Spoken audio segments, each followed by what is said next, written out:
Hey guys, welcome to the Big Fail podcast. We are here with Mr. Abhinav Pathak, CEO and co-founder at Perpule. Thank you so much, sir, for joining us. It's an honor to have you on board. Hey, thanks a lot. Pleasure is all mine. Thank you, sir. So, for our new listeners, the Big Fail is a podcast aiming to give you some quality insights behind the lives of successful individuals. We often forget that the hardships also have an equal, if not greater, role in shaping their success. These are the things we would find only in conversations and not in books. So let's get started with a short overview of Mr. Pathak's career. He was a 2015 NITK undergrad with a BTech in mechanical engineering, and he then joined Goldman Sachs initially as an analyst, followed by a full-time offer. In 2016, he co-founded Perpule with Mr. Yogesh and Mr. Sakit. All right, sir. So let's get started with some questions. Sure. So the first question is, of course, related to our college. What were your interests in college, and what exactly were the challenges you faced pertaining to your academics? I think lots academics is always hard. I think unless you are some toppers or 10 pointers, I think academics was always hard.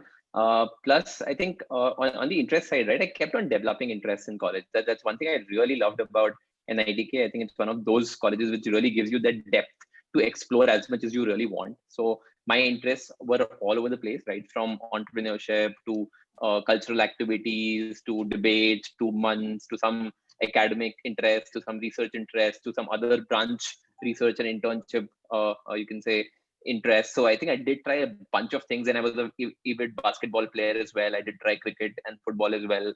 Didn't do very well, but so basically I think that's the best part of college. If you really see, right, you get to try out so many things so that you can really figure out what are that one or two or three things that you really want to continue doing post college. So after doing literally 15, 20 things, I understood that look, entrepreneurship is something I would really want to pursue very seriously post college. And I think at that time, I'm sure there's a club still in college called ESL. I think that was just 3 years Right, into its right. existence at that point. So the activity was Yes. quite serious. A lot of good bunch of folks were connected to it, like our, you can say, seniors post college as well. And I think that's how I learned about entrepreneurship. Honestly, I didn't know anything about it before I came to college. And you can say in 3 years, 4 years in college, by when I really started pursuing that, I became super excited about it, and like so excited that I eventually would want to pursue a full-time career in that. Great, great. That's really nice to know. And we know that after your third year, you got an internship at Goldman Sachs. So can you tell us about your experience at Goldman Sachs and how exactly did they train you both technically and professionally? Sure, absolutely. I think this is another very interesting story. So I was also in those non-circuit branches, MEC, and placements and internships were quite tough and bad. And actually, I think that's how the whole shift really happened. Okay, so at my when I was kind of preparing for internship, Goldman wasn't open for non-circuit branches. So I was that first guy who kind of discussed and you can say fought a lot with Goldman to really open this up for me and some other folks also from the non-circuit branches. And I think that's how I got the internship. I think I had to do a lot of flogging of this, obviously, and thanks to all my friends in CS, IT, etc., who really gave me the right resources to learn and prepare for those interviews, because I think the bar can't be lowered, but opportunities can surely be extended. So I think first was that I did a lot of preparation myself. And at that point, I really did a single point focus on finding a role that I wanted to do, because I think what 6 months or 1 year into college, I understood that MEC is not something I want to do. I didn't have great percentages and percentiles to really get a branch change. It was quite obvious that I'll have to pursue alternate interests to finally get you can say, work experience or a job technically in computer science field. I did a lot of slogging. I think 6 months, 9 months of good efforts. And then I think Goldman finally agreed to give me a chance to write the test and eventually get interviewed. This is, you can say, early third year, like you can say fifth sem for me in college, right? Not fifth, sorry. Fifth sem in college, correct. For me, when Yeah. Goldman and all the other companies were there, Goldman is the only company I sat for, gave the test, thankfully got selected. Interviews went well, so they extended the internship offer. And that's when I think I understood that, look, I've secured something. If I do well at the internship, they would eventually extend the job as well, because looking at the historical things, their internship to job ratios for all our seniors were pretty good. So I continued building on my computer science knowledge, because I have to perform as well as anybody else. Goldman took the risk on me, and I'm sure the, you can say, burden was on me to kind of continue delivering, to make sure that the risk that they took with me on the internship by opening this up for non-circuit branches goes well. So continued learning a bit more. Eventually went to Goldman as an intern. I think phenomenal work. This is the first time I came to Bangalore. Fell in love with the city. It's absolutely amazing. Definitely the best city to stay Beautiful. in India. Yeah. Yes. So all that happened. This is, you can say, what, June, actually May, June of 2014. Did the internship, 2.5 months. Pretty interesting. Learned a lot. Made a lot of good friends, mentors, a lot of other people who I'm still very closely in touch with. Did the best to my knowledge, and I think all the senior folks, the MDs, etc. at Goldman were quite happy. So in internship, actually, they don't teach you a lot. So it's basically, and they don't even expect anything Right. serious from you. These are all like science projects that you're doing. Nothing that any intern does at Goldman, or in fact most of the other companies as well, ever goes to production, never sees any real world implications. But I think it's a good learning experience, and it brings new thought process to these companies. That's why they really get interns. So in those 2.5 months, I think I did a lot of work, at least that could have been continued later to drive full on values, and basically build into full-fledged projects. So not much of expectation. Thankfully, drove and built good prototypes, which went on to have a very kick-ass demo that everyone loved. And what I think my internship ended, I think July sometime, probably that's when it ends. August, when we were back in college, I think very early. I think just 3-4 days into college, Goldman gave us those details in terms of who all are converts. I think we were 5 or 6 interns as far as I remember, barring one person. I think they converted everybody else into a full-time offer. So that's the only interview I've ever had in my life. That's the Goldman Sachs internship interview. When before the placement started, I got my PPO from them. Never really sat for any other company whatsoever. I was quite satisfied already and had basically secured. So that's how I kind of like to operate, basically hedge and secure as much as possible. So although my prime interest was entrepreneurship, it was critical for me to go and build a backup in the CS field so that I can continue getting a job that I would really do till the time I'm very sure about how to build a company and how to go about it. So that was done. Then the rest of the final year, I did a lot of, you can say, learning around what entrepreneurship is all about, how to really build a business, connect with as many entrepreneurs and seniors as possible, find out the bunch of things that I would really want to build businesses on top of. Did a few experiments as well. I think 2 experiments in my final year, which I think didn't go very well, but I think good learnings for sure. So yeah, that's about college. Right. So it's like a follow-up question now. Was it difficult to quit your secure and well-paying job to take like a leap of faith and start your own company after college? I think it's tough. It always is tough. I don't think it'll get harder than that. But it's about how you take these risks, right? And Goldman, I think, is a fantastic employer. They pay you a lot.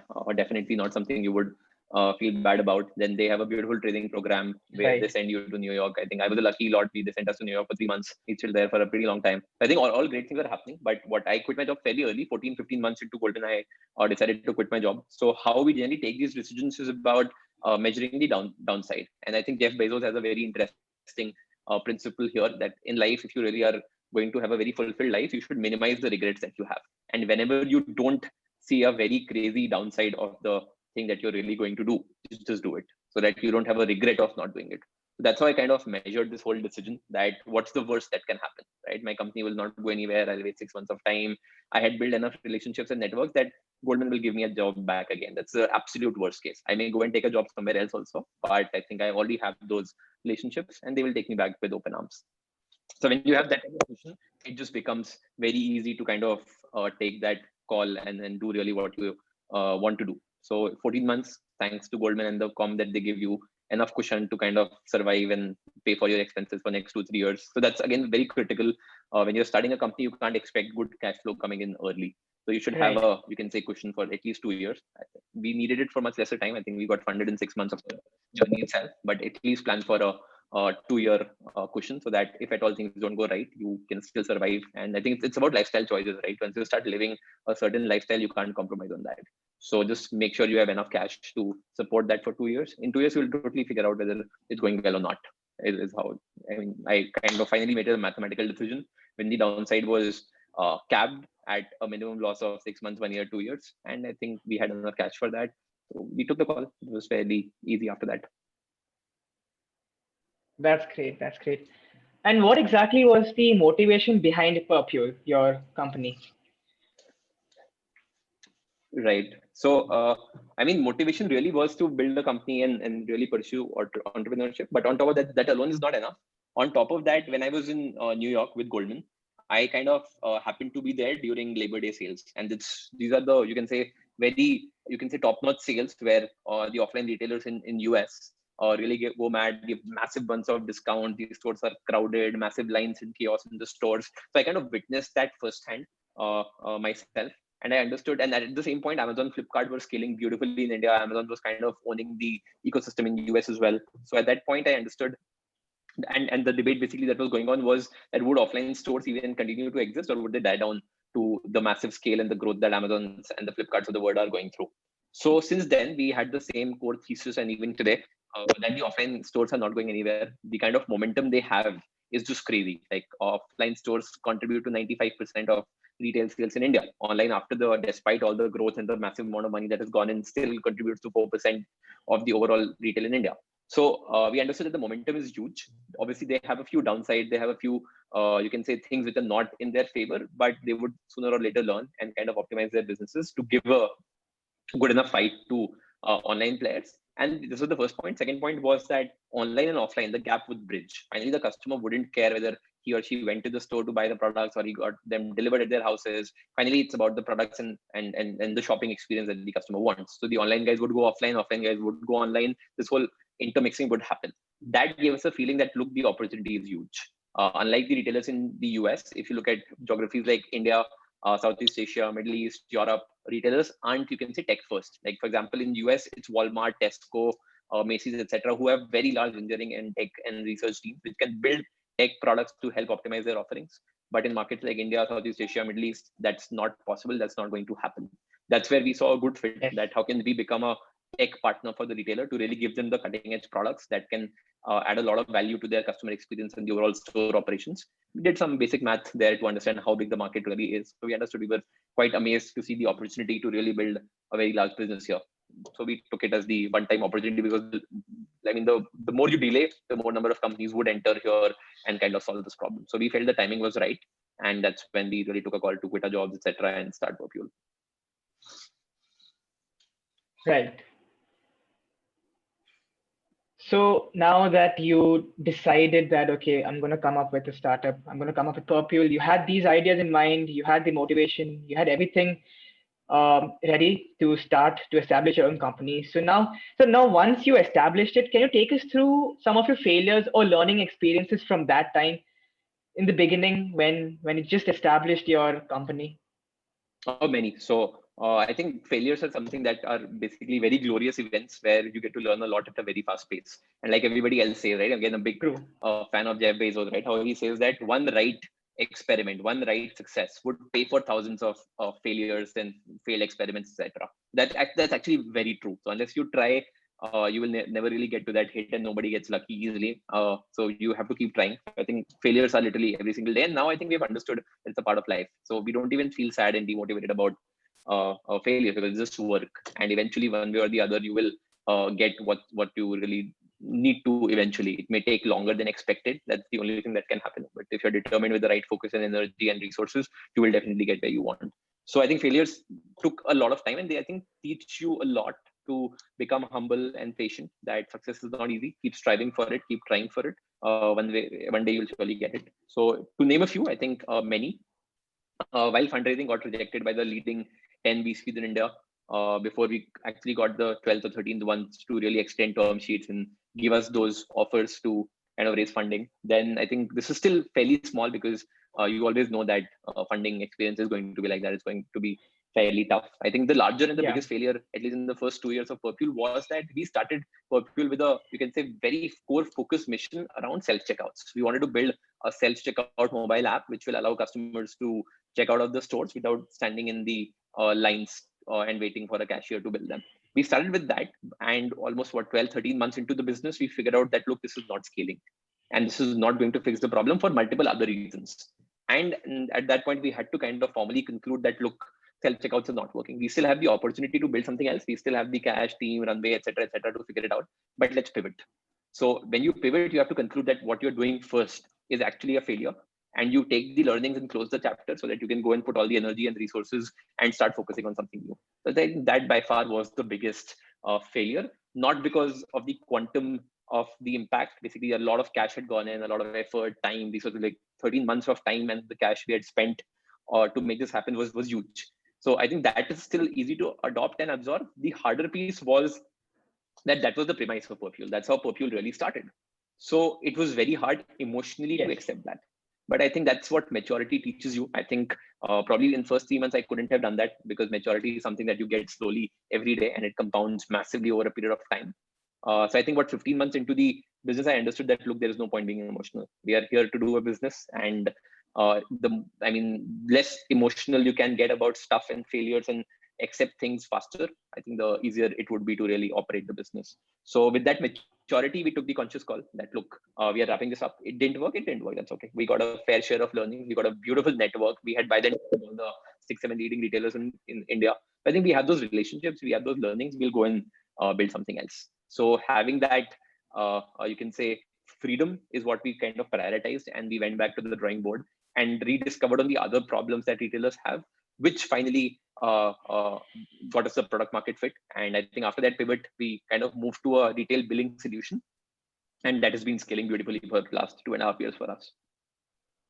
Right. So you said that at times, like you thought that there's no point being emotionally affected by all the failures that you're going through, and you just accepted to move on, learn, and just move on, right? So how exactly did you deal with it? Because there are many times when you would want to give up. There are many times when you would just feel like, okay, this is not going to work. How do you exactly tackle those emotional issues, or like those mental problems, the mental health issues? How exactly do you tackle those? I think that's a to answer, because I never actually got affected by it mentally. I think it's more to do with talking to people and understanding. Okay, so if you feel that you are the only one, is when you get stress and you get mental health issues. But when you know that everybody else is struggling, right? Like, how many startups in India are billing profits? How many of them are public? Literally no one, right? Like Swiggy's and Zomato's and Ubers and Ola's of the world are all like 10, 15 years into business, still heavy losses. So when you know everyone is struggling, that kind of makes you feel slightly better. Might not be the best analogy, but personally, definitely gives you a lot of weight. And all these are the guys, right? Like right from Practo to all the other NITK Yeah. entrepreneurs, right? Raghu of Taxi for Sure, etc., were all like coaching me in Yeah. the same point that, look, we are also struggling, you're also struggling. That's the nature of economy in India, right? You can't build glorious thriving businesses like Amazon and Google 4 years in India, because the economy is just very different. So I think understanding and really going deeper to understand why have you failed is something that gives you a lot of, you can say, courage and motivation to really go and tackle the hard problems. And when you are not alone, I think you really get a lot of network effect in your brain to handle all of this. Thankfully, I had great bunch of folks to advise me, beautiful set of investors, very good alumni of NITK and other institutions as well, who coached me a lot about all of these things. So I think talking to people just open-heartedly, right? Just speaking your heart out that, look, this is what is the problem. This is what is hurting me a lot. And the feedback that you get, because you really respect these people, is something that is very, very comforting. And you can really take that with a pinch of salt, and helps you stabilize your mind. Right. Talking about the economy, as you mentioned in the previous question, we know that we are already in the beginning of a recession, and it might just get worse with time, right? How would you motivate aspiring entrepreneurs to deal with this period? How would you motivate them to keep doing what they want to? Right. So actually, I mean, this is something which is very counterintuitive, but it's very, very ridiculously true. So recession and the economy downtrends are the best time to start businesses for multiple reasons. First is that people have started to focus on the right bunch of things. So as customers, noise reduces. If your product offering really has something magical about it that needs to reach to the customer and would have a high impact, this is the best time, because the noise has massively reduced, right? If you see Google, their marketing spends are down by 40%. The TV ads, media houses advertising spends are down by 50%. Times of India revenue is down by 90%.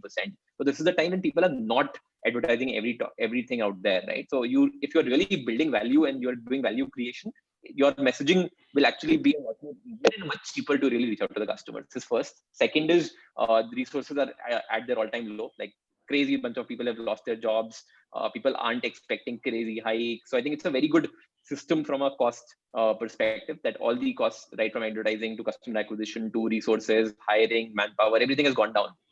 Real estate costs, everything has gone down. So these are the key ingredients into the business. And if they are at a 40-50% low, literally you can build the same business at half the cost. So that's why it's very critical. Right. And historically, if you see, right, all the companies in the US and even a good chunk of them in India started in the other financial recession which happened in 2008. So it is history, and pandemics like these and crises like these will keep coming, will keep going.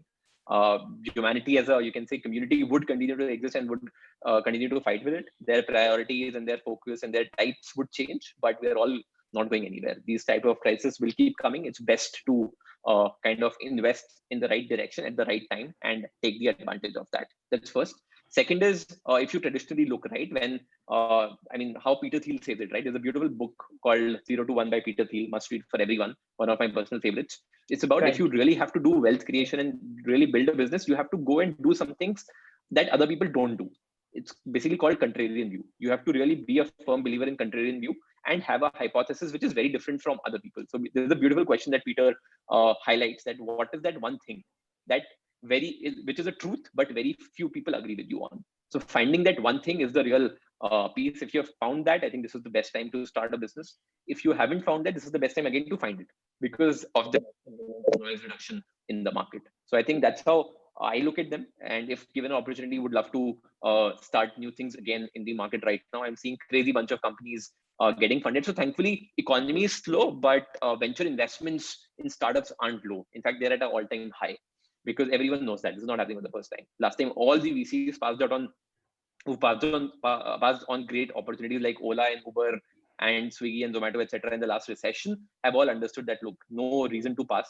They have their own funds in place. This is the best time to do investments in companies, right? Similarly, on the stock markets as well, right? When the market crashed, right? Rakesh Damani and Radhakrishnan Damani and Rakesh Jhunjhunwala, etc., bought the maximum bunch of stocks. So that's how it works, right? Doing things which the masses aren't doing is the real differentiator, which goes on to eventually create a good business, create a good brand, create a good return, whichever thing you are doing. So I think is of paramount importance to understand that economy is low, investment is not. So it's only going to be in your favor to start a business now. Right. This is a very interesting point, actually, that, even though the economy is going down, even though it's pretty low, investments, as you said, are not that bad. There are still companies and organizations investing in startups. And these are small things which many of the aspiring entrepreneurs, many of our college students themselves do not know, right? So do you think the college should have facilities which can actually help students get to know what the future holds for them, if the economy going down is good or bad, if the types of investments coming in for their startups are right or wrong? Do you think there should be organizations? Do you think there should be people coming and telling them, okay, this is right, this is wrong, or is it like they have to like start building things on their own? They have to start learning things on their own. I think it's on their own, because look, today college might tell you about economy and starting business is healthy, but they can't tell you everything. The journey of entrepreneurship is Right. about self-learning. So I think college is doing Right. great to give you this set of alumni. It's about you, how you really leverage that. I'm sure they don't have great portals to connect with them, but all of the entrepreneurs are on, and all of the graduates are on LinkedIn. So just ping them. I have personally seen a great response rate, whether you are from an NITK or not. Ping anyone. If your demand and ask is justified, you will for sure get a reply and a reward. I personally like am in touch with like so many entrepreneurs who are currently in college. Some folks who just graduated who are trying to build a business. I think it's all about reaching out and getting on that journey of self-learning, because you need an engine. I mean, learning will not stop. This is just one piece, right? That Right. economy is good and economy is bad, investments are good. It's just one piece. You'll have to learn 5,000 such things to really build a successful business. So rather focus on a self-learning engine, which would keep learning forever. And 1 year's amount of good learning really give you a good base to start a business. But that's not the end of it, right? After that also you'll have to learn. So it's an engine which has to be on, has to be on forever. Rather focus on building that engine with your own capacity and your own network, so that it will never be dependent on anyone, right? And your learning should not stop whether you are in college or you're not. So rather build that engine and sustain. Right. So basically, self-learning is a very important process, according to you. Yeah. Great. So if there's one very valuable piece of suggestion you would want to give to the aspiring entrepreneurs, what would it be? One very, very valuable piece of suggestion for like basically people, for students of our college itself. Sure. I think there are many, but since you're asking for one, I think I'll go with this thing that, and this happened to me as well, right? People generally are, you can say, a bit scared of reaching out and learning. Okay. which I think is very normal. I mean, people generally get intimidated, right? People are not very comfortable sharing in terms of what's happening in their life, whether people would take interest in their problems and messes or not, which is absolutely wrong. People like, and I can talk about myself, right? I would love to talk to any, you can say, student at college who's trying to understand how to build a business, right? And even I'm coaching many of them already in college and even a few outside as well. So I think it's all about reaching out and taking as much learning as possible, not because of any other reason, but I mean, once you kind of really map this out, right? Although every startup has its own story and its own journey, but to a great extent, there's a good bunch of things, right? It's contribute to 50-60% of the, you can say, entire activity that happens at a startup, which is the same. I mean, in terms of how you hire, how you build the culture, how you build the product, engineering, tech, focus, revenue, P&L. Like there's a good bunch of 100, 150, 200 things which are common for every startup. And every, you can say, new entrepreneur, because we don't have experience building businesses, right? We're not 40, 45 years old and people generally get to become CEOs. We will become CEOs at 22 to 26 where I am today. So at our age, it's very obvious to not know these things. But the longer you don't know, the, you can say, more harm it will do to you. How to manage a P&L is not rocket science. It's something that you learn with experience. But you can't learn that at 26 unless you personally reach out. So reach out to so many entrepreneurs who will tell you those stories about the mistakes they have done. And that's one fundamental question to reach out to as many people and ask. What are the mistakes they have done? Because you are very likely to make the same bunch of mistakes. Knowing them in advance really puts you at a place where you don't make those mistakes, and it massively improves the time in your journey. So that's one thing which is very simple, but very obvious, but not many people really do that. Right. So basically, connectivity and networking during your learning process is very important, right? So this is where I think peer support, which is our organization, comes into picture, because we help people connect to mentors, connect to industry leaders, to people who have done well, who have achieved big in their lives, and people have gone through the same phase. So this is what exactly peer support aims at, providing aspiring not only entrepreneurs but anyone with a dream to connect to different people, to different leaders in the industry, to different mentors, and gain experience, learn something, and then pursue whatever they want to. So it was really nice having you on board, talking about all your personal experiences, how you started from being a mechanical engineer from NITK to having your own company, which is doing great. Perpule is doing great, I must say. And it was really nice to have you on board and share your personal experiences, to share your personal story and your journey. And thanks a lot, sir, for helping us out with this. We really hope to have more of these Pleasure is all mine. discussions in Thanks the a lot future. for Absolutely. Thanks a lot for having me here. And I'm really happy to see the kind of step that you have taken to put this forum together. And kudos to you and the rest of the team out there. Because I totally understand it's not easy. It takes a lot of effort to schedule these Right. meetings, get time, really think about this, execute it. A lot of background work goes. So kudos to you guys for doing all of that. And I'm sure this will go on to become a much, much larger forum to attract and you can say motivate people to do great things. Thanks a lot for inviting me. Thanks a lot, sir. Thanks a lot. Have a good day, sir. You too. Bye-bye.